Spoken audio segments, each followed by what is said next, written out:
नमस्कार, आप देख रहे हैं जी न्यूज पर बहस का नंबर 1 शो ताज टोके और मैं हूं आपके साथ अनुराग मुस्कान।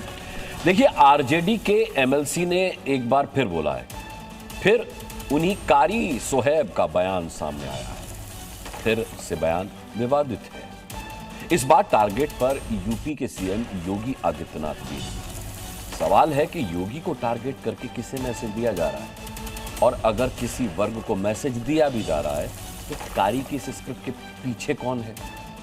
वक्फ कानून को फाड़ने का बयान कारी सोहेब ने दिया, फिर तेजस्वी ने दिया, और उसके बाद गठबंधन के तमाम दलों ने उनसे सहमति भी जता दी।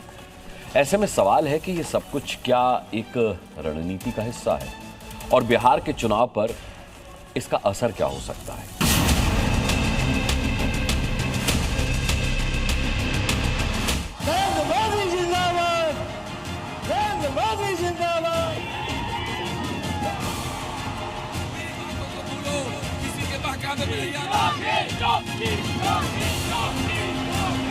ये सब लोग बिहार के लिए काला नाग है, काला कौवा है। भाजपा के विषैले दांत को तोड़ने का मादा किसी में है तो लालू यादव, तेजस्वी यादव जी में है। हम नफरत की राजनीति नहीं करते हैं, हम मोहब्बत की राजनीति करते हैं। वक्फ कानून जो इन लोगों ने बनाया है, हमारी सरकार बनेगी तो उस बिल को हम लोग कूड़ेदान में फेंकने का काम करेंगे।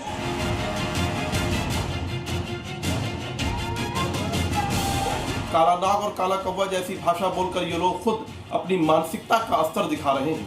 बीजेपी के विषैले दांत तोड़ने की बात करने वाले ये लोग भूल गए हैं कि बीजेपी का हर कार्यकर्ता राष्ट्रवाद और जनसेवा की ताकत से बना है, जिसे कोई तोड़ नहीं सकता।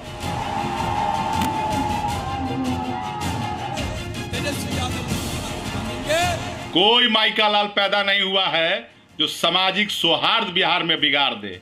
लालू जी 15 वर्षों तक बिहार का नेतृत्व किए, ठग लिए अल्पसंख्यकों को, तो आपको कुछ देने वाले हैं भाई तेजस्वी जी? सुप्रीम कोर्ट कितनी बार लथाड़ चुकी है यूपी सरकार को? क्या ये लोग बात मान रहे हैं? योगी जी तो रोज संविधान को तार तार कर रहे हैं। अपराधी पे बुलडोजर चल गया, इसलिए हम लोग बुलडोजर बाबा बोल रहे हैं। एक बार बाबा को आना जरूरी है, पड़ेगा। एक बार बाबा को बुला दीजिए।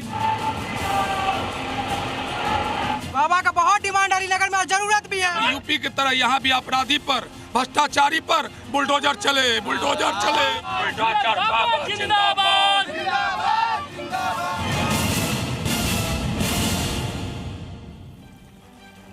चलिए मैं इंट्रोडक्शन करा देता हूं कि आज हमारे साथ चर्चा में कौन कौन खास मेहमान हैं जो सवालों के जवाब देंगे। भारतीय जनता पार्टी से प्रवक्ता कुंतल कृष्णा हमारे साथ होंगे आज डिबेट में। इसके अलावा जेडीयू से प्रवक्ता डॉक्टर श्वेता प्रिया यहाँ मेरे साथ स्टूडियो में मौजूद हैं।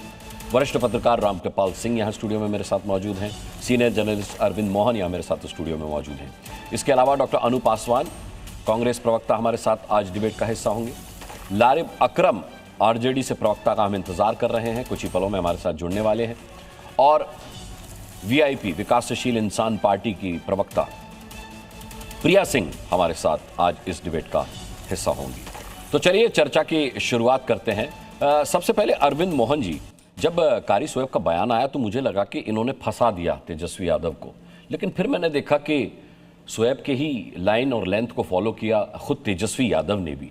तो आप क्या मानते हैं? आप खुद बिहार से हैं, आपकी बिहार पॉलिटिक्स पर बड़ी पैनी नजर रही है, इसलिए मैं सबसे पहले चाहता हूं कि आप अपना आकलन प्रस्तुत करें कि ये जो संविधान के जो रक्षक हैं, ये कानून को, संविधान से बने कानून को फाड़ने की बात कर रहे हैं, डस्टबिन में फेंकने की बात कर रहे हैं, ये कहीं सेल्फ गोल तो साबित नहीं हो जाएगा?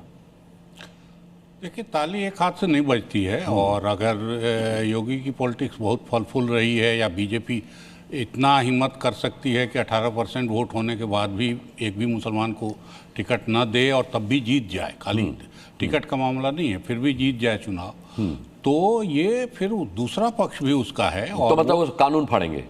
वही तो दूसरा पक्ष जो है वो अपना खेल लगातार करता जा रहा है।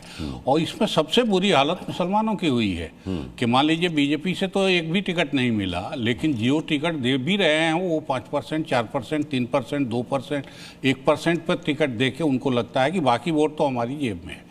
तो वोट जेब में लाने की ही ये पॉलिटिक्स है। और ये तब तक चलेगा मुझे लगता है जब तक मुसलमान स्वतंत्र ढंग से वोट देना नहीं शुरू करेंगे।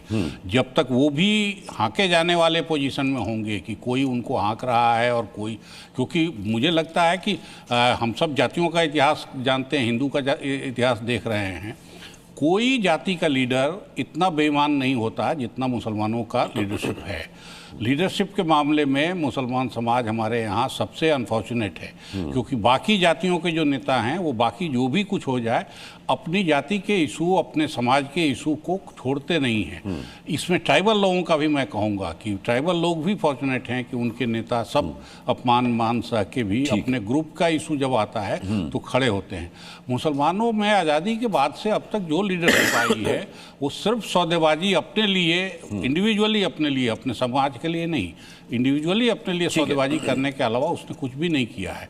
और उसका क्या कैरेक्टर है, वो अगड़े हैं, वो पैसे वाले हैं, वो कल लीग के सपोर्टर थे आज़ादी के पहले, उसमें से ज़्यादातर लीग के सपोर्टर थे। तो ये मुसलमानों को सोचना चाहिए कि वो जो लीडर जिसके साथ वो काम कर रहे हैं, वो मान लीजिए हिंदू भी हो, मुझे उसमें कोई, लेकिन वो क्या कर रहा है और किसके लिए कर रहा है, किसके इशारे पर कर रहा है, क्या खेल कर रहा है। ठीक है, किसके इशारे पर हो रहा है, कौन इसका स्क्रिप्ट राइटर है, इस पर भी हम चर्चा करेंगे। डॉक्टर श्वेता प्रिया, ये एक परसेप्शन में देख रहा हूं बिहार इलेक्शंस में बनाया जा रहा है कि योगी से मुकाबला है तेजस्वी का, नीतीश कुमार से नहीं है।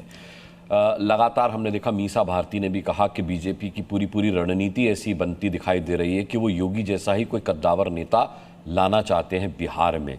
आपको लगता है कि एक राजनीति के तहत ये परसेप्शन क्रिएट किया जा रहा है कि अब इस चुनाव के बाद भारतीय जनता पार्टी जेडीयू का वही हाल करने वाली है जो अकाली दल का हुआ, जो शिवसेना का हुआ? नहीं अनुराग जी, यहाँ बहुत स्पष्ट रूप से बता देना चाहते हैं कि हर एक राज्य का अपना एक स्थिति होता है, और वही चीज़ बिहार में अगर 2020 में ही देख लें तो फोर्सफुली नहीं, रिक्वेस्ट किया था प्रधानमंत्री मोदी जी ने कि वो वहाँ के का नेतृत्व सीएम मुख्यमंत्री का पदभार नीतीश जी ही निभाएं, क्योंकि वो सुशासन के नेता वहाँ जाने जाते हैं। और सबसे बड़ी बात ये है, अगर आप जेडीयू की नीति की बात करें और नीतीश जी की नीति की बात करें तो वो विकास की राजनीति वहाँ पे करते आए हैं, और इसीलिए आप देखिए वहाँ के सबसे ज्यादा लोकप्रिय नेता वो रहे हैं शुरू से लेके आज तक।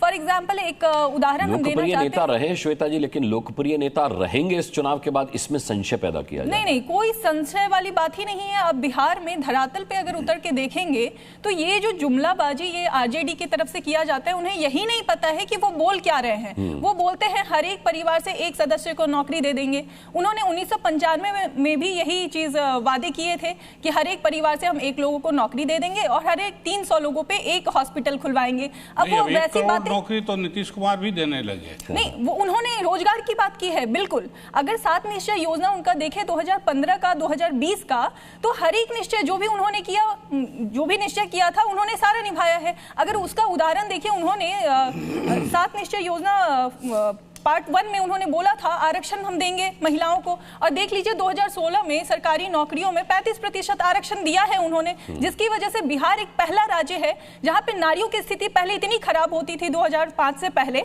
और अब अगर देख लीजिए वहां पे सबसे ज्यादा महिला पुलिसकर्मी हैं। अब ये सब अगर नहीं दिख रहा है किसी को, या फिर जो विपक्ष के लोग हैं सिर्फ बिना तथ्य के कटाक्ष करने चले आते हैं। दूसरा, उन्होंने ये भी बोला था 300 फैमिली पे हम एक हॉस्पिटल बनवाएंगे। अब वो इतना इलॉजिकल बात करते हैं कि अगर देख ले तो आज आके वो बोल देंगे वो हर एक घर में एक स्कूल खोल देंगे और हर एक घर में स्वास्थ्य व्यवस्था बना देंगे, मीन्स हॉस्पिटल खोल देंगे। उनके वक्त में हॉस्पिटल में देखा जाए स्वास्थ्य केंद्र पे सिर्फ 39 लोग जाते थे प्रत्येक दिन, और अगर अभी देख लें तो 1200 से ज्यादा लोग प्रत्येक दिन जाते हैं। तो एक तो स्टेटमेंट की बात रही, मुसलमानों की बात यहाँ पे करते हैं, या फिर इतना गंदा स्टेटमेंट यूज करते हैं, वक्फ का जो भी एक्ट आया है हम फाड़ के फेंक देंगे। कभी उनके लालू प्रसाद जी के पैरों के तले रहते हैं, पैरों के पास रहते हैं अंबेडकर जी, और वो बोलते हैं संविधान। ना तो उनको संविधान पे विश्वास है, ना ही अपने देश की जनता पे विश्वास है। वो अराजकता फैलाने वाली पार्टी है। और अगर स्टेटमेंट की हम बात करते हैं, वो बोलते हैं फाड़ के फेंक देंगे, कहने का मतलब है उनको सुप्रीम कोर्ट पे भी यकीन नहीं है। चलिए, सरकार ने निकाला था एक्ट बनाने का अधिकार। ठीक है, ठीक है श्वेता जी, मैं आता हूं। लारिब अकरम हमारे साथ हैं। लारिब अकरम, जिस तरीके से श्वेता ने सवाल उठाया कि भाई आपको कोर्ट पर, माननीय अदालत पर भी भरोसा नहीं है, आप एक कानून को फाड़कर फेंकने की बात कर रहे हैं, आप देश को लोकतांत्रिक तरीके से चलाना तो चाहते हैं, इस बात का आप हल्ला तो कर रहे हैं अपनी जनसभाओं में, आप संविधान की रक्षा की बात तो कर रहे हैं, लेकिन उसी का हिस्सा है कानून जिसे आप डस्टबिन में भी फेंकने की बात कर रहे हैं। तो कहीं ऐसा तो नहीं है कि जनता, इससे जो मैसेज मैंने लिया है वही ले ले बिहार की जनता, कि भाई ये कैसा संविधान, ये कैसा लोकतंत्र की रक्षा करने का दावा है जिसमें आप एक कानून को, एक सर्वसम्मति से पास कानून को, संविधान सम्मत कानून को फाड़ करके डस्टबिन में फेंकने की बात कर रहे हैं, जिस पे सर्वोच्च न्यायालय ने मोहर लगा दी। लारिब अकरम। आदाब अनुराग जी और सभी पैनलिस्टों को, और जो भी आपके दर्शक हैं सबको छठ का बहुत बहुत बधाई जी, सबको मुबारक। मैं अपनी जो जेडीयू की प्रवक्ता साथी अभी बोल रही थी, मैं उनको बस ये जवाब देना चाहूँगा, देश में कई कानून बनते हैं, कई बार कई तरह के बिल पास होते हैं और आपने देखा होगा, और कई बिल पास हो जाने के बाद, कानून के रूप में शामिल हो जाने के बाद भी उसको सरकार घुटने के बल पे आ जाती है, वापस लेना पड़ता है जी। आपने किसान बिल देखा, आपने उससे पहले भूमि अधिकरण बिल जो आया था 2015-16 में आपने देखा, उससे पहले कई सारे बिल्स आए, कई सारे बिल वापस होते हैं, कानून निरस्त होती है, रिव्यू के लिए जाता है। कानून जो आया, जो कथित तौर पे जो आप कह रहे हैं, जो साथी सवाल उठा रहे हैं, वो कोई कितने सारे प्रक्रिया को पूरा करके आए ये भी आप बेहतर जानते हैं। जिस समुदाय से आप ला रहे उससे कंसेंट आपने नहीं लिया। जब आपको बोला जा रहा था डिमांड थी स्टैंडिंग कमेटी में भेजने का पार्लियामेंट में, आपने उस समय नहीं, ये तो आप गलत जानकारी फैला रहे हैं। लारिब अकरम, कंसेंट नहीं लिया, कैसे बात कर रहे हैं आप? कंसेंट नहीं लिया, किसका कंसेंट नहीं लिया? वेबसाइट के थ्रू कंसेंट लिया गया, ऑल पार्टी मीटिंग हुई उसमें कंसेंट लिया गया, कमाल कर रहे हैं आप। सभी के कंसेंट से ऑल पार्टी मीटिंग में हमारे पॉइंट्स कहाँ माने गए? नहीं अनुराग जी मैं भ्रम जानकारी नहीं देता, मैं बहुत तथ्यों के साथ बात करता हूँ। हमारे जो पॉइंटर्स थे, हमने और भी जो बातें उसमें रखी इंस्टीट्यूशंस को लेकर, मैं आ रहा हूँ कुंतल जी आपके पास, वो बात नहीं आई, ठीक है, वो बात नहीं, और आपने अपने हिसाब से इम्पोज किया। उसका विरोध कई सारे कानूनों का हुआ और कई सारे कानून आपको वापस लेने पड़े हैं और आप लेंगे आने वाले दिनों में। मैं उम्मीद करता हूं कि जो आपने 4 लेबर कोड के साथ छेड़छाड़ किया, जो लेबर लॉज के साथ आपने खिलवाड़ किया, वो भी आपको वापस लेना चाहिए। मजदूरों के हितों का नहीं है, और जो भी कानून बनता है अगर वो जन कल्याणकारी नहीं है, नागरिकों के हितों का नहीं है, वो कॉरपोरेट्स के लिए और बाकी दूसरी ताकतों के लिए अगर ध्यान में रख के किया जा रहा है, या ध्रुवीकरण को ध्यान में रखकर अगर लाया जा रहा है, तो उसका बिल्कुल विरोध होता है और होता रहा है। तो नया और पहली बार नहीं है। तो आवाम इसको जानती है, आवाम बहुत ईमानदार है और आवाम बहुत ढंग से जानती है। ठीक है, मैं लारिब अकरम लौटूंगा आपके पास। कुंतल कृष्णा हमारे साथ भारतीय जनता पार्टी से। कुंतल जी, एक तो लारिब अकरम ने जो बात कही है उसका भी जवाब दीजिएगा, और मेरा अपनी तरफ से ये सवाल है आपसे कि ये बिहार इलेक्शंस जो है, ये नीतीश वर्सेस तेजस्वी के बजाय योगी वर्सेस तेजस्वी क्यों होता जा रहा है? ये कौन कर रहा है और क्यों कर रहा है? अनुराग जी, एक तो जहां तक मेरी समझ है कि हम आज वक्फ बिल की निटिग्रिटीज पे चर्चा करने नहीं आए। वो जो मंच था जिसपे तेजस्वी खुद मौजूद थे, और कारी शोएब कोई आम वर्कर नहीं है ना, कारी शोएब आरजेडी के विधायक हैं, लेजिस्लेचर हैं, उनके ऊपर कानून बनाने और कानून की रक्षा करने की जिम्मेदारी है। कारी शोएब ने क्या कहा कि हम वक्फ और सारे कानून फाड़ के फेंक देंगे। अरे भाई, ये तो आरजेडी का चाल चरित्र और चेहरा है। राष्ट्रीय जनता दल कहां यकीन करती है नियम कानून में?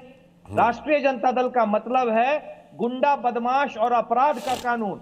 कौन से कानून में कभी राष्ट्रीय जनता दल ने अपना यकीन कराया है? तो कारी शोएब के जो अल्फाज निकले वो तो वही असली अल्फाज थे जैसा राष्ट्रीय जनता दल सोचती है। भाई 15 साल सरकार में रहे ना हम, 15 साल सवाल उठता है कि भाई आप क्यों वापस चले जाते हैं 2005 में? इतिहास आईना होता है। 15 साल में आप सरकार में थे ना, आपने ऐसा कब कानून का, ये तो हम खूब जानते हैं कि अगर आप सरकार में आ गए तो आप कायदे कानून को तो आप सही में उठा के फेंक देंगे।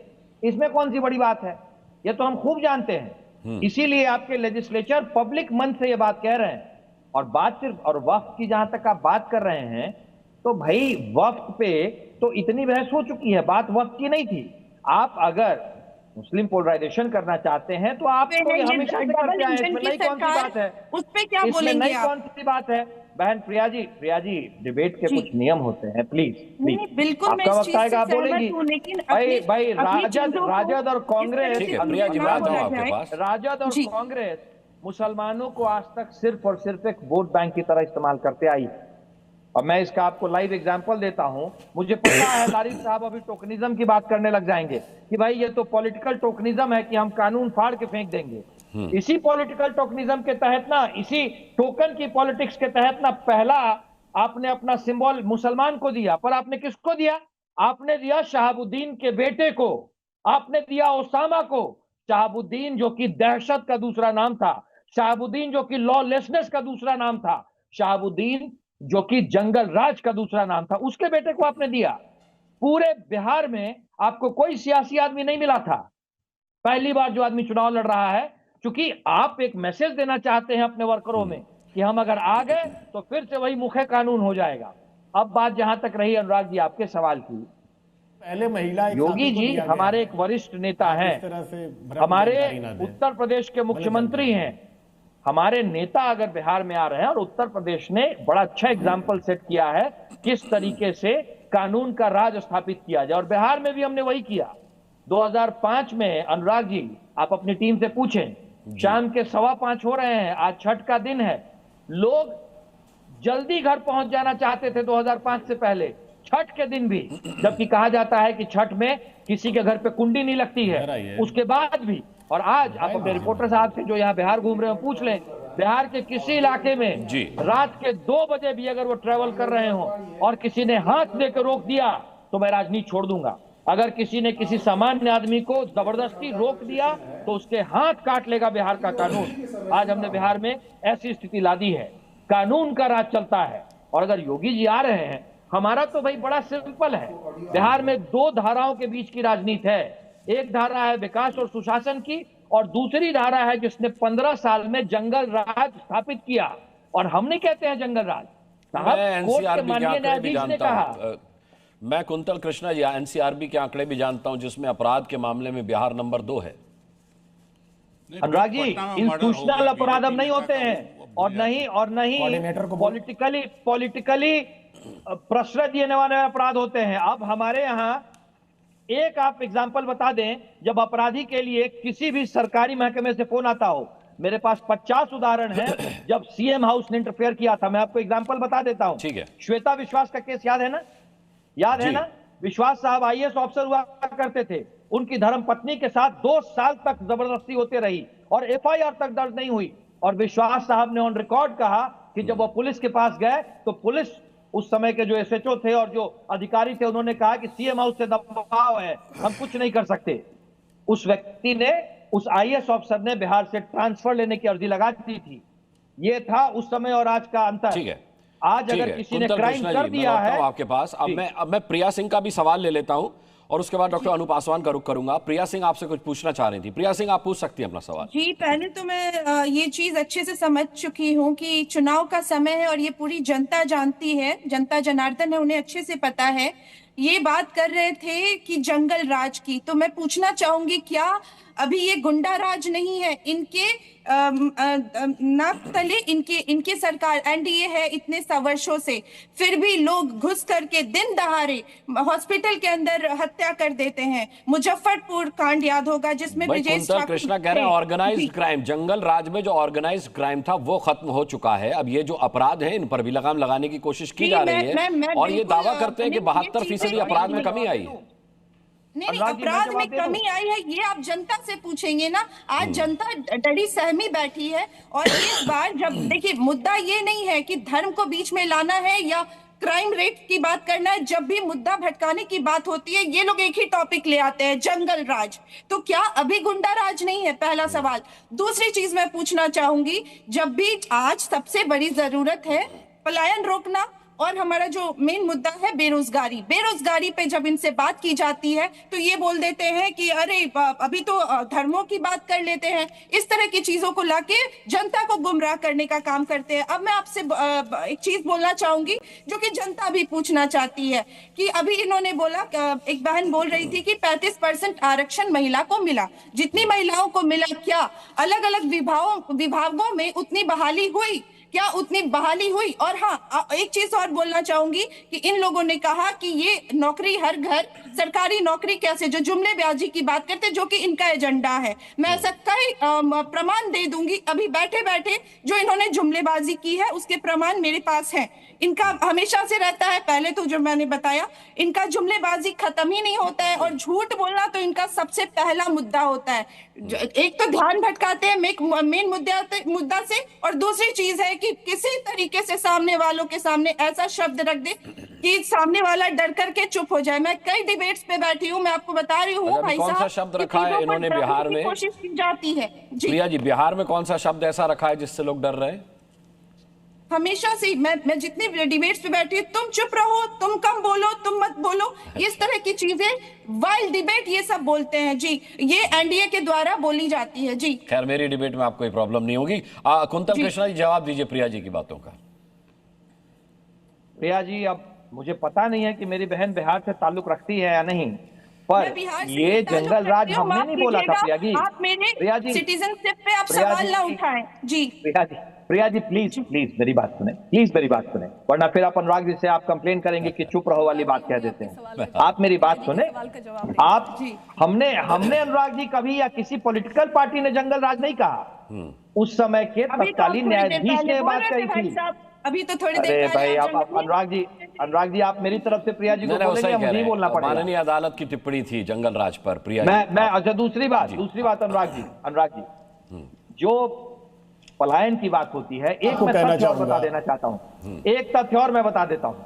जब राष्ट्रीय जनता दल की सरकार थी, तेजस्वी के माता पिता की सरकार थी, उस वक्त कुछ फिस्कल ईयर्स ऐसे भी गुजरे थे प्रिया जी और हमारे बाकी साथियों, जब बिहार का जीडीपी माइनस में था, माइनस में, इंडस्ट्री से जीडीपी में कंट्रीब्यूशन माइनस में था, जीडीपी भी माइनस में और इंडस्ट्री का कंट्रीब्यूशन भी माइनस में। वहां से हम बिहार उठा के लाए हैं। तीसरी बात, तथ्य जान ले, आंकड़े जान ले, 15 साल में प्रिया जी फिर आप बोल रही है, फिर प्रिया जी सुन ले, प्रिया जी प्लीज आप सुने, प्रिया जी आप प्लीज सुने, प्रिया जी प्लीज सुने आप। अनुराग जी आप बोलेंगे या मैं बोलूं? नहीं, प्रिया जी प्लीज आप मेरी बात सुने। प्रिया जी, कुंतल जी की बात खत्म हो जाने दीजिए। मैं फैक्ट दे रहा हूं, मैं आप ही के सवाल का जवाब ले रहा हूं। 15 साल में अनुराग जी, 15 साल में लालू प्रसाद यादव और उनकी धर्मपत्नी यानी तेजस्वी के माता पिता की सरकार ने 15 साल में नौकरियां दी थी 97,000 और हमने, ये आंकड़े मैं बता रहा हूं, हमने 20 साल में नौकरियां दी हैं 18 लाख सरकारी नौकरियां दी हैं। तीसरी बात 3 लाख करोड़ का प्राइवेट इन्वेस्टमेंट अभी हो रहा है, 3 लाख करोड़ का। हम जो बात कह रहे हैं कि 1 करोड़ सरकारी नौकरी और रोजगार देंगे, उसके लिए हमने अपना रोड मैप आपके सामने रखा है। मैं चाहता हूं, ठीक है भाई, तेजस्वी जी और आपके नेता घोषणा कर रहे हैं, कोई बहुत बढ़िया बात है। आप मुझे ये बता दें कि आप जो बात कह रहे हैं कि 2.25 करोड़ नौकरियां हम देंगे और हम जीविका दीदियों को 30-30 हजार रुपए देंगे, तो ये 17 लाख करोड़ रुपए आप लाएंगे कहां से? बिहार का अपना कंट्रीब्यूशन 3,17,000 करोड़ में जानते हैं कितना है? मात्र 70,000 करोड़। बिहार का 3,17,000 करोड़ का बजट है, जो आपके ये जो साथी हैं लालू प्रसाद यादव जी एंड फैमिली का, जो जब सरकार होती थी उस समय मात्र 22,000 करोड़ का बजट था, उसे उठा करके हम लाए हैं 3,17,000 करोड़ पे। बट बिहार का अपना कंट्रीब्यूशन प्रिया जी मात्र 70,000 करोड़ है। आपके नेता जो 17 लाख करोड़ की 2 स्कीम घोषणा कर चुके हैं, प्लीज आप हमें मैनिफेस्टो में उसका रोड मैप बता दें। बिहार जानना चाहता है ना भाई कि आपने जो कहा है वो पैसा कहां से आएगा। ठीक है, आप बताएं, मैं सुनने को तैयार हूं। मैं तो बता रहा हूं, मैं लारे बकरम से इसका जवाब लूंगा, लेकिन उससे पहले हमारे साथ डॉक्टर अनु पासवान भी है कांग्रेस से, उनका भी रुख करता हूं और उसके बाद रामकृपाल जी का रुख करूंगा। डॉक्टर अनु पासवान, ये सवाल आपसे इसलिए क्योंकि राहुल गांधी मोहब्बत की दुकान होने का दावा करते हैं। अब हालांकि आपका लेना देना नहीं है, क्योंकि कारी सोएब आपकी पार्टी से नहीं आते, लेकिन सहयोगी पार्टी से तो आते हैं। देखिए जरा उनकी जुबान सुनिए, कहीं आपको किसी लाइन में मोहब्बत दिखाई दे रही हो तो तो मुझे बताइएगा, और फिर आपकी टिप्पणी चाहूंगा इस लैंग्वेज पर। बीजेपी के दांत विषैले हैं, तेजस्वी विषैले दांत तोड़ सकते हैं, योगी राज में संविधान तार तार, ये सब बिहार के काले नाग हैं, ये सब बिहार के काले कौवे हैं। हम नफरत की राजनीति नहीं करते, ये दंगा फसाद कराने की तैयारी में है। ये किस तरह की जुबान है? क्या आप इसको सेकंड करती हैं? क्या आप मानती हैं कि बिहार में ये सब काले नाग हैं, ये जो है काले कौवे हैं? चलिए, बहुत बहुत धन्यवाद अनुराग जी कि आपने मुझे बोलने का यहाँ अवसर दिया। देखिए अनुराग जी, मैं आपके इन सभी सवालों का बहुत बारीकी से मैं जवाब देना चाहूंगी। पहली बात तो ये है कि बिहार की, अभी हमारे बीजेपी प्रवक्ता जी भी बहुत जोरों शोरों से बोल रहे थे कि बिहार की स्थिति अब बहुत सुधर चुकी है। तो ये तो आंकड़े बताएंगे ना कि बिहार की स्थिति कितनी सुधरी है, कितनी अच्छी हो गई है। और ये तो मुझ पे डिपेंड करता है कि बिहार के युवा इस समय कितना रोजगार पा रहे हैं, नौकरियां पा रहे हैं, बिहार की अर्थव्यवस्था कितनी सुधर चुकी है। और ये सारी चीजें हमारे सर की दशा दिखाती है कि जहां पे एक राज्य की अर्थव्यवस्था इतनी निम्न हो चुकी है कि वहां पर 64% की आबादी 6 से 10 लाख कमाती है। तक मैं राम कृपाल जी का रुख करता हूं। राम कृपाल जी, बिहार की पॉलिटिक्स में ये सब प्रयोग जो हो रहे हैं ये बड़े नॉर्मल है, मतलब ये अपेक्षित है, नॉर्मल से ज़्यादा मैं कहूँगा ये अपेक्षित है। इस तरीके की भाषा शैली सुनने को मिलेगी, ये हमें पहले भी पता था। लेकिन दो बहुत अहम बिंदु हैं। एक तो जो तेवर हैं तेजस्वी यादव के कानून को फाड़ के फेंक दूंगा, डस्टबिन में डाल दूंगा, ये। दूसरा, वो इस बात का जवाब नहीं दे रहे कि लाखों करोड़ों की घोषणाएं उन्होंने कर दी हैं, वो पैसा वो कहाँ से लाएंगे। तीसरी बात ये कि ये इलेक्शन बिहार में योगी वर्सेस तेजस्वी क्यों बना दिया गया? जी अनुराग जी, मैं समझता हूँ कि पहला आपका जो प्रश्न है और तीसरा यही आज का टॉपिक आपने रखा हुआ है। बाकी वो जो नौकरियां देंगे या नहीं वो तो एक अलग का विषय है। देखिए, तेजस्वी जी ने जो, उनके विधायक ने जो बात कही है और तेजस्वी जी ने जो उसको फॉलो किया है, वो बहुत एक सोची समझी रणनीति के तहत मजबूरी में किया है। वो फंस गए हैं। देखिए, मैं एक सिंपल बात बताऊं, बाबरी विध्वंस के बाद इस देश की माइनॉरिटी कांग्रेस को छोड़ करके क्षेत्रीय दलों के पास चली गई और तब से लगातार वो क्षेत्रीय दलों के पास रही। कम से कम 18 तो जनता दल जैसे हैं, जैसे कोई जनता दल सेकुलर है, कोई राष्ट्रीय जनता दल है, कोई जेडीयू है, फलाना है। कर्नाटक के इलेक्शन में पहली बार माइनॉरिटी एक जनता दल को छोड़ करके कांग्रेस की तरफ आई। बिहार और उसके बाद से आप देखिए हर जगह जितनी क्षेत्रीय पार्टियां थी सब चौकस हो गई कि अब तक तो हम ही अकेले इनके वो थे, कहीं जा नहीं सकते थे। अब एक और विकल्प आ गया है, तो अब क्षेत्रीय दलों के सामने रह गया कि पहले किसी तरह से कांग्रेस को रोको, हमारा वोट ये माइनॉरिटी का कांग्रेस तरफ न जाने पाए। अब क्या हुआ है, इसमें बहुत हद तक वो तेजस्वी सफल रहे। जो सीट बंटवारा हुआ है, जिस तरह से राहुल जी नाराज हुए, सबको पता है। लेकिन ये जो एक डिप्टी सीएम बना दिया, उसके बाद से जो ओवैसी ने तंज कसा कि 14% वाला मुख्यमंत्री, 2.5% वाला डिप्टी मुख्यमंत्री और 18% वाला कहीं नहीं। ये बात आप समझ लीजिए कि आम मुसलमान को गहरे तक गई है। और ये डैमेज कंट्रोल करने के लिए जिस तरह से अचानक इस तरह की वह कानून को फाड़ देंगे, नहीं चलेगा, वो ये भूल गए।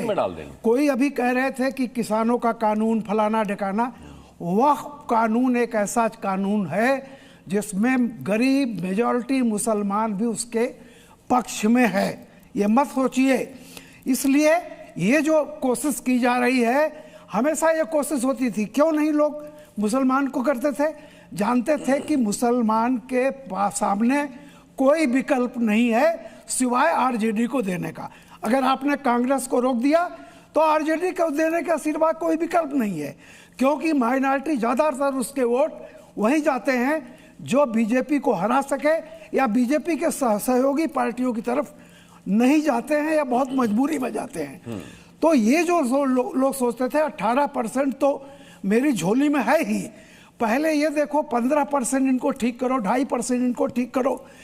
अब चक्कर में ये फंस गए हैं कि अगर शहाबुद्दीन ने जो कह दिया, सॉरी ओवैसी ने जो नारा दिया है, अब पैरेलल पिछली बार का चुनाव देखिए, सीमांचल की सीटों पर कैसे ओवैसी आए थे। तो अब खतरा इनको हो गया है कि किसी तरह से ये माइनॉरिटी वोट का डैमेज कंट्रोल करने की कोशिश हो रही है। आज का बड़बोलापन जो है ये उसी कोशिश का मतलब एक प्रयास है, एक प्रयास ही है, कोशिश है, लेकिन ये काउंटर प्रोडक्टिव साबित होगी, क्योंकि ये कह करके कि वक्फ कानून हम फाड़ देंगे, आप जानबूझ करके योगी मॉडल को बिहार में लोकप्रिय बना रहे हैं। बिल्कुल इस पर मैं बता रहा हूं, रिवर्स पोलराइजेशन बहुत हद तक होगा। मैं नहीं जानता कि 14 तारीख को क्या नतीजे आएंगे, लेकिन योगी नाम नहीं कह रहा हूं, लेकिन जो उस तरह का एक वो है कि शासन रहे, अनुशासन रहे, और इस तरह की सरकारी जमीनों पर कब्जा करके गरीब मुसलमानों का कोई फायदा ना हो, इस तरह वो जो वक्फ कानून को आप सोच रहे हैं आम मुसलमान के बीच भुना पाएंगे, मुझे नहीं लगता। मुझे नहीं। ठीक है कुंतल कृष्णा जी, मैं आपके पास आऊं उससे पहले लारेब अकरम साहब, आप तो मेरे ख्याल इत्तेफाक नहीं रखेंगे रामकृपाल जी के इस आकलन से?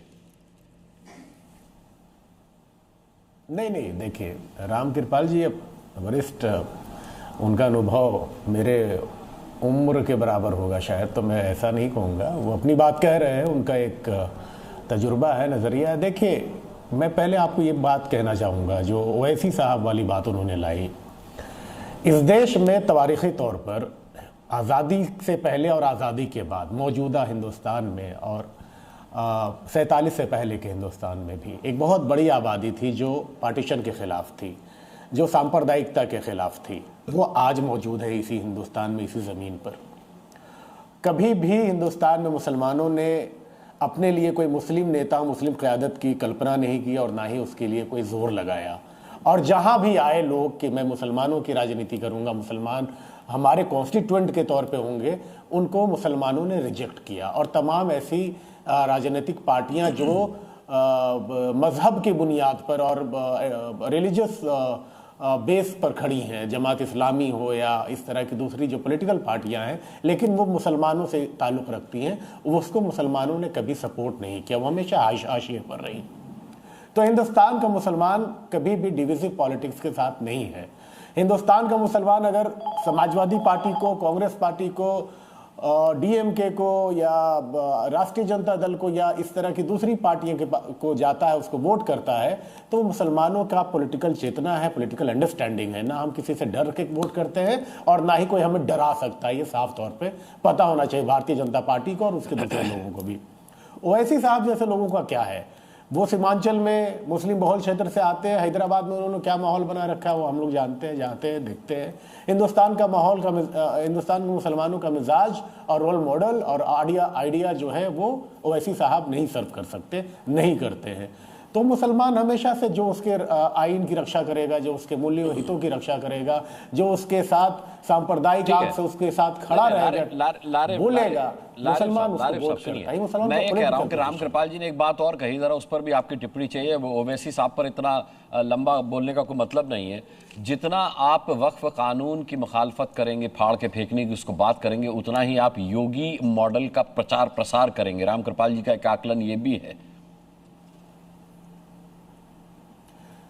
नहीं, देखिए बहुत सारी चीज़ें जो है इस देश में इस तरह से हो रही है अनुराग जी कि आप उसको मैनिपुलेट नहीं कर सकते। जो हकीकत है कई बार उसी रूप में निकलती है, उसको आप बहुत ज़्यादा और नफ़ा नुकसान का सौदा करके आप सच बोलेंगे। वो पंच परमेश्वर में है ना लाइन, प्रेमचंद कहते हैं कि क्या बिगाड़ के डर से सच बोलना छोड़ दोगे। तो सच तो बोलना, और सच जितना कड़वा होता है उतनी कड़वाहट के साथ आता है। और जो बिहार के जो नागरिक हैं, जो बिहारी ग्रामीण हैं, जो वोट करना है जिनको, उनको मुझे नहीं लगता कि इन सब चीज़ों से असर पड़ रहा है। बिहार में लॉ एंड ऑर्डर की स्थिति बहुत खराब है, अराजकता का माहौल है, शिक्षा व्यवस्था चरमरा गई है। जी हमारे यहाँ ग्रेजुएशन 5 साल 6 साल में होता है। ये कोई मैं हल्की बात नहीं कह रहा हूँ। 3 साल में आपके यहाँ होता होगा, आप चाहेंगे आपका छोटा भाई बहन बच्चे 3 साल में ग्रेजुएशन करें, लेकिन हमारे यहाँ 7 साल लगता है बच्चों को करने में, 6 साल लग जाता है। एडमिशन कहीं हायर स्टडी में कर लेते हैं तो यहाँ से अभी डिग्री हमारे पास नहीं आती है। ये बिहार की स्थिति है। हर जिला अस्पताल रेफर करता है आपके पास पीएमसीएच, और जब पीएमसीएच जाते हैं तो आप वहाँ पर एक को मरते हुए और अपने मौत का इंतजार करने के सिवा आपके पास कोई ट्रीटमेंट नहीं मिलता, कोई चारा नहीं है। सरेआम गोलियां चल रही हैं, अस्पताल के अंदर में शूट आउट हो रहा है। ऐसा बॉलीवुड के फिल्मों में हम लोग देखते थे शूट। ठीक है, मैं जवाब ले लेता हूं। कुंतल कृष्णा जी से जवाब ले दी है इनके ठीक है। कोई फेल नहीं। लारे बकरम, मैं आता हूं आपके पास। ठीक है कुंतल जी। अनुराग जी, मैं शर्तिया कह रहा हूं कि लारेब साहब का ताल्लुक बिहार से नहीं है। मैं शर्तिया कह रहा हूं क्योंकि ये जो पढ़ी पढ़ाई स्क्रिप्ट वो कह रहे हैं। और दूसरी बात, मैं यहाँ बैठे हुए सारे पैनलिस्टों से गुजारिश करूंगा बिहार को सिर्फ अपने सियासी फायदे बदनाम कर। हाँ, मैं शर्तिया कह रहा हूँ। देखिए कौन आप चाहें तो मैं चाहता हूं भाई, आप अभी हम बैठे हुए हैं स्क्रीन पे, आप अपना दिखा दें आधार कार्ड या वोटर आई कार्ड दिखा दें। आप कहाँ के वोटर है लारे साहब? दिखा रहे हो, निकाल। आपको बिहार की असलियत नहीं पता है, आपको बिहार की असलियत नहीं पता है।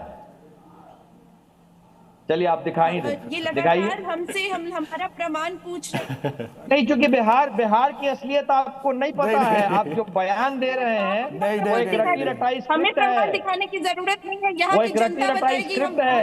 हम दिखाते हैं कैमरा लाइव सुना जाए साहब, ये सुना चीजें जाए, गलत सुना जाए, सुना जाए। अनुराग साहब देखिए, आपके नेता विपक्ष इंटरेस्टिंग बात यादव जी रात के 2 बजे अनुराग साहब इंटरेस्टिंग बात है। पटना में लारे बकरम दिखा रहे हैं वो अपना। अनुराग जी, अनुराग जी, अनुराग भाई इनका शर्तिया इलाज मैं करना चाहता हूँ। जो लारेब साहब के नेता है तेजस्वी यादव, वो रात के 12 बजे अपने परिवार के साथ हमारे बनाए हुए मरीन ड्राइव पे जाके गाने गा रहे हैं। आप अपने जमाने की बात जरा पूछ लें। कुंतल कृष्णन, आपका मैं शर्तिया इलाज करना चाह रहा हूँ, जरा आ जाइए। अरे इधर उधर की बात ना करें, जरा आ जाए। लाइए जी, इधर आइए। अरे हुजूर, हम तो इधर उधर की बात नहीं कर रहे हैं। ये अनुराग जी, इधर उधर की बातें कर रहे हैं। अनुराग जी, मैं ये कहना चाहता हूँ, नहीं कुंतल जी, मैं ये कहना चाहता हूँ कि एक बीमारी है, एक मर्ज है। आपको ये लगता है कि ये ऐसे मुझे जवाब क्यों दे रहा है जो हम अपेक्षा नहीं करते, और आपको लगता है कि आप जो है इस देश की बकौती आपके पास है, आप किसी से भी प्रमाण मांगेंगे, आप कल होकर बोल देंगे कि हिंदुस्तान के नागरिक नहीं है। मैं बिहार का हूँ भैया, मेरा बिहार सारी चीजें ना, वोटर सारी चीजें राजद के राज के साथ खत्म हो गई। जूम इन करके ये दिखा सारी सकते चीजें हैं, राजद के राज के साथ खत्म हो गई। लेकिन हम कार्ड आपको नहीं दिखा रहे हैं। हम आपको एक्सपोज करना चाहते हैं कि आप किस तरह से भ्रामक जानकारियां फैलाते हैं। अरे भाई जूम इन करके देख लीजिए, आपको आपका शहर बताए, मकान नंबर बताए, और आप अथॉरिटी है। अरे लारेब साहब, आप अथॉरिटी है। आपको लारेब साहब, अरे आपको आप होते कौन? अनुराग सुना रहे हैं, वो बिहार के किस शहर की कहानी है? लारेब साहब, आप ये जो कहानी नहीं वो बिहार के आप सुनिए ना, मुझे आप बताएं। अरे सुन लीजिए तो भाई जवाब दे रहे हैं। एक ही लाइन को 6 बार रिपीट करने की जरूरत नहीं है, आप बोल लीजिए। लारेब साहब, मैं आप बोल लीजिए। एक सवाल पूछ रहा हूँ, एक सवाल पूछ रहा हूँ। आपके नेता तेजस्वी यादव रात के 2 बजे अपने परिवार के साथ गाना गाते हुए, अच्छे से एंजॉय करते हुए नजर आए ना भाई? एक बड़ी बात मैं आपको बता रहा हूं अनुराग जी, सिंह साहब ने जो बात कही उसके आगे की मैं बात बता रहा हूं। ये सारी पार्टियां जो अपने आप को मुसलमानों का ठेकेदार कहती थी, उनको एक और बड़ी परेशानी आ गई है। सुरक्षा और विकास के नाम पे मुसलमान अब भारतीय जनता पार्टी को भी वोट देने लग गया है। कोई मुसलमान दुकानदार नहीं चाहता है कि उसकी दुकानें 7 बजे के बाद बंद हो जाए। हर मुसलमान जो अस्पताल में जाता है, फॉल्स प्रोपेगेंडा मत करें आप, ठीक है? जहां तक आपके नॉन सीरियस बातों का अलग विषय नहीं। अनुराग जी प्लीज, ये तो आप ये प्रोपेगेंडा स्प्रेड करने के लिए यहाँ पे अगर शो तो नहीं है। मुसलमानों का वोट बैंक जो एंड ब्लॉक ये अपना बकवास बात है। कोई मुसलमान इस देश का उतना पॉलिटिकल है जितना आप समझ नहीं सकते। हर मतदाता बहुत पॉलिटिकल डिसीजन लेता है। कुंतल जी, आपको पता हो, मुसलमानों को अंडरस्टिमेट मत करिए, हमारी पॉलिटिकल चेतना पर आप प्रश्न मत करिए, हमारी राजनीतिक समझ को आप मत क्वेश्चन करिए। बता रहा हूँ अनुराग जी, अनुराग जी, इनके नेता हैं लालू प्रसाद यादव। आपसे कोई महत्वपूर्ण बात नहीं जाननी कही थी, इनके नेता ने पार्लियामेंट में ये बात कही थी कि वक्फ के नाम पे जमीनी माफिया तैयार है, वक्फ बोर्ड के नाम पे करोड़ों की जमीनें हथियाई जाती हैं। और लालू प्रसाद यादव, आप आज तक एक परीक्षा, एक पेपर नहीं करा पाए बिहार के अंदर में। आप वक्फ पे बात कर रहे हैं और बिल पे बात कर रहे हैं, माफिया पे बात कर रहे हैं। ठीक है, आप एक पेपर, एक परीक्षा नहीं करा पाए, पेपर नहीं करा पाते हो। आप पेपर लीक घोटाले में सबसे ज्यादा बिहार है। लालू प्रसाद यादव आपके नेता हैं। आप अभी तक में बिहार के अंदर में जितने भी घोटाला हुआ, चाहे सिंचन घोटाला हुआ, चाहे बांध घोटाला हुआ, आज तक उसका जवाब तो आपके पास आया नहीं है। पेपर लीक घोटाला से लेकर टॉपर घोटाला तक आपके पास कोई जवाब नहीं आया है। पटना यूनिवर्सिटी को सेंट्रल यूनिवर्सिटी बनाने का दर्जा लेकर के अपने नीतीश कुमार जी ने राजनीति खड़ी की बिहार में अपनी। आज तक तो सपना पूरा नहीं हुआ। जी क्या बोल रहे हैं, बिहारियों को गालियां दिलवाने का काम। लारे भाई एक मिनट रुकिए, लारे भाई एक मिनट रुकिए, एक मिनट रुकिए। प्रिया जी क्या बोल रही हैं? मुझे ऐसा क्यों लग रहा है कि ये लारे भाई को रिमांड में ले रही है? की बात की थी, आप बताएं कि आपने पढ़ाई कहाँ से किया, आपका एजुकेशन कहाँ से ये हुआ? सवाल किससे पूछ रही हैं आप? बाहर से क्यों हुआ है, बिहार से क्यों नहीं हुआ? जी चलिए मेरा टर्न है, हम बता देते हैं प्रिया जी। जी मेरे से पूछ रही है, हम बिहार के ही रहने वाले हैं, कुंतल कृष्णा से पूछ रही है। किससे पूछ रही है प्रिया जी? आप किससे पूछ रही है सवाल? प्रश्न नहीं था, मेरा प्रश्न नहीं था। आधार कार्ड दिखाने की बात, मेरी पढ़ाई लिखाई सब कुछ बिहार से ही हुई है, जितवारपुर से। रमा प्रसाद दत्त जनता उच्च विद्यालय जितवारपुर, मधुबनी में है, जितवारपुर में। तो मेरी पढ़ाई वहां से हुई है। एक मिनट, हम बताते हैं वहाँ का सिचुएशन। आप बोल रही थी या सब बोल रहा था? हम नहीं बोल रहे थे। प्लीज अनुराग जी आप इंश्योर करिए। बोलिए आप बोलिए। अगर वो पर्सनल जाकर के बोल रहे हैं कि आप इस तरह, प्रिया जी हम बताते हैं। देखिए हम वहाँ पे इतने दिनों तक रहे हैं तो मुझे पता है वहाँ का सिचुएशन। आप बताइए वहाँ पे, वहाँ के अगर ऐसे देख ले तो वहाँ पे हम लोग डिप्राइव रहे हैं अपने फंडामेंटल राइट्स का। प्रिया जी आपको सवाल पूछ के चुप होना होगा, जवाब के लिए चुप होना होगा। डिग्निफाइड लाइफ की बात करता है। हम लोग 5 बजे के बाद हमारी मजबूरी होती थी कि हम लोग घर में रहें। आपने अभी गुंडा राज की बात की थी, और एक आतंकवाद और एक गुंडा राज में डिफरेंस होता है। अपराध अलग चीज होता है और नरसंहार बहुत अलग चीज होता है। आपके वक्त में नरसंहार होता था और सांप्रदायिक दंगे होते थे। 1989 में भागलपुर में नरसंहार हुआ था, सांप्रदायिक दंगा हुआ था। कौन था, किसकी गवर्नमेंट थी? आपकी गवर्नमेंट आई थी, आरजेडी की गवर्नमेंट आई थी 1990 में। 2005 तक क्यों एक्शन नहीं लिया गया, क्यों कार्रवाई नहीं हुआ?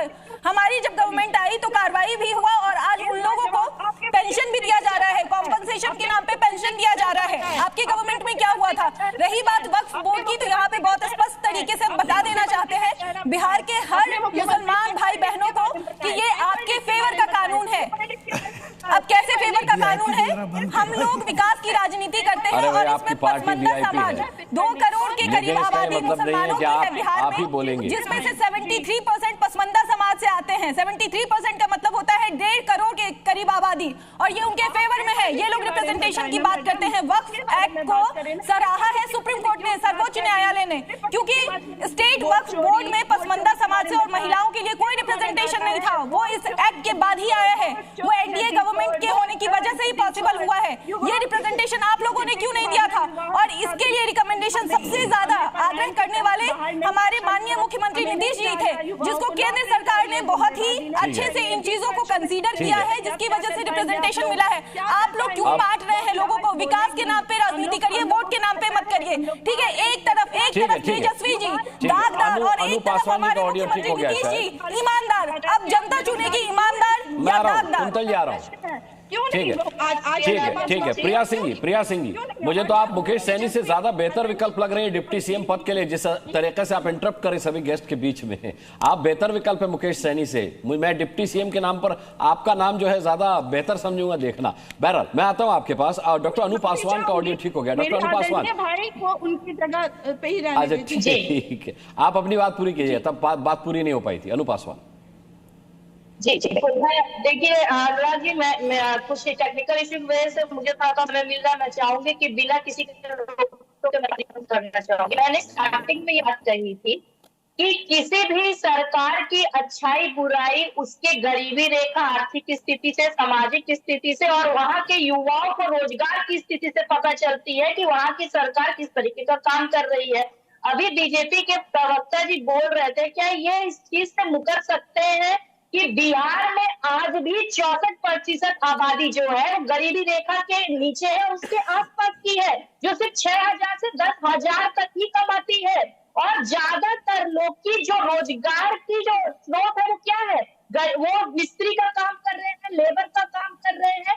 और आज भी बिहार बाकी लोगों के तुलना में इंडस्ट्रियल मामले में सबसे ज्यादा पिछड़ा हुआ है। यहाँ पे चीनी मिल अभी भी इतनी बंद है जहाँ पर लोग अब गन्ना की जो पहले बिहार एक गन्ना किसानी के लिए जाना जाता था, वहां पर आज भी लोग इस तरीके से परेशान हो रहे हैं। दूसरी चीज ये है कि रोजगार की अगर ये बात करें तो क्या ये इस बात को नकार सकते हैं कि बिहार के ज्यादातर युवा पलायन कर रहे हैं, बाहर जाके कमाई कर रहे हैं। वो भी क्या कमाई कर रहे हैं, वहां जाके लेबरिंग का काम कर रहे हैं, मिस्त्री का काम कर रहे हैं, इस तरीके का काम कर रहे हैं। तो आप मुझे ये बताइए ना कि ये कैसे कह रहे हैं कि विकास हुआ है। उससे बड़ी बात है भाई, सबसे बात तो ये कि प्रधानमंत्री जी बिहार जाके वहाँ के युवाओं को तो ये कह रहे हैं कि आप ठीक है डॉक्टर श्वेता प्रिया आपकी बात का जवाब दे रही है। ठीक है, आपने सवाल रखे हैं, अब उसका जवाब ले लीजिए। समय की कमी है मेरे पास, जवाब ले लीजिए। कुंतल जी मैं आ रहा हूं आपके पास। आपने बोला वहां पे इंडस्ट्रीज नहीं है, वहां पे शुगर मिल्स नहीं है। बताइए 1990s के बाद 92 में जब उदारीकरण का दौर चल रहा था, पूरे देश के हर एक राज्य में उदारीकरण का दौर चल रहा था, और बिहार में क्या चल रहा था, जंगल राज चल रहा था। उसी का नतीजा है। रही बात अब शुगर मिल की करती है, रीगा शुगर मिल को खोला जा रहा है। आपके वक्त में 30 शुगर मिल थे, 22 को बंद कर दिया गया था। आप पलायन की बात कर रही हैं। आपके वक्त में ही आपके तेजस्वी जी जिस चीज का क्रेडिट लेते हैं, उनके वक्त में ही ये जाति जनगणना हुआ था, जिसका क्रेडिट तो वो लेते हैं। और उसी जाति जनगणना के रिपोर्ट के अकॉर्डिंग बिहार की जनसंख्या 13,07,25,000 के करीब था, और वहां पे अस्थायी तौर पर रहने वाले लोग 12,32,48,000 थे। कहने का मतलब ये है बाहर जाने वाले लोग सिर्फ 35 लाख थे। कहने का मतलब 3.5% लोग सिर्फ बाहर हैं, और वो भी पलायन और प्रवासन में। आप लोगों को डिफरेंस नहीं पता है। 9वीं फेल कौन करता है, 10वीं 12वीं तो सुना था मैंने, 9वीं फेल जिनका नेतृत्व आप लोगों का कर रहे हैं, उन्हें ये भी नहीं पता कि पलायन प्रवासन में क्या डिफरेंस होता है। रोजगार की बात आप करती हैं, आपके 15 साल में 94,000 रोजगार दिए थे, हमारे 20 साल में 50 लाख से ज्यादा रोजगार दे दिए हैं। और जिस 1 करोड़ रोजगार का आप वादा करते हैं, उसका पूरा ब्लूप्रिंट तैयार है। आप तो ये नहीं बता पाते हो आप कैसे दे दोगे 3 करोड़ लोगों को हर एक घर में। अनु पासवान, आपके लिए रामकृपाल जी का एक सवाल है। रामकृपाल जी का एक सवाल है अनु पासवान के लिए। लास्ट कमेंट मैं लूंगा कुंतल कृष्णा जी से। हाँ अनु जी, बहुत अच्छी बातें आप कर रही थी, मैं एकदम मानता हूं। मेरा एक निवेदन है कि बिहार में आप 150 सीटों पर कब चुनाव लड़ेंगे, क्योंकि निश्चित तौर पर जो आपने बताया है बहुत अच्छी बात है, हम भी चाहते हैं, लेकिन कम से कम आपका कोई चांस है बिहार में लौटने का कि नहीं? देखिए, आप जो कह रहे हैं, हम लोग महागठबंधन में हैं, और महागठबंधन में जिन सीटों का बंटवारा होता है वो सहमति से होता है। हम जितने सीटों पार्टी लेने की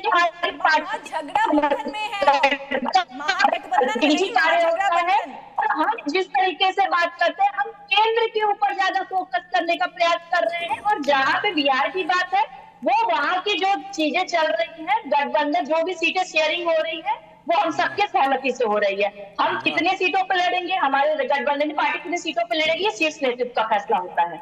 अरविंद मोहन जी, मुझे एक छोटी टिप्पणी ये करनी है। एक तो ये जो आइडेंटिटी कार्ड निकलवाने का और परिचय पूछने का, ये बहुत ऑब्जेक्शनेबल बात है। और ये योगी जी के आइडेंटिटी कार्ड लेके बिहार में आते हैं, या हम जब बोल रहे हैं इस स्टूडियो से, आइडेंटिटी कार्ड जी न्यूज़ ने हमारा देखा है और तभी बुलाया है। आप उस पर शक कर रहे हैं अगर आइडेंटिटी कार्ड आप मांगते हैं किसी से। तो दूसरी बात एक हल्की ये है कि ये जो मुस्लिम पॉलिटिक्स चल रही है, उसमें एक पार्टनर अचानक बिहार में प्रशांत किशोर भी हो गए हैं, वो भी दावेदारी कर रहे हैं, सिर्फ ओवैसी की दावेदारी नहीं है। और ये जो बीजेपी बार बार बोल रही है कि वक्फ से मुसलमान फायदे में होंगे, अभी थोड़ा ही दिन हुआ जब ये कहा जा रहा था कि ट्रिपल तलाक के बाद मुस्लिम औरतों की लाइन लग गई है, पिछड़े मुसलमानों की लाइन अब लगने वाली है। तो ये लाइन कब तक लगेगी और कब तक वो एक भी टिकट देंगे और एक भी हिस्सेदारी देंगे? कमी है। एक आखिरी कमेंट कुंतल कृष्णा जी से। कुंतल कृष्णा जी, अरविंद मोहन जी को सुना आपने।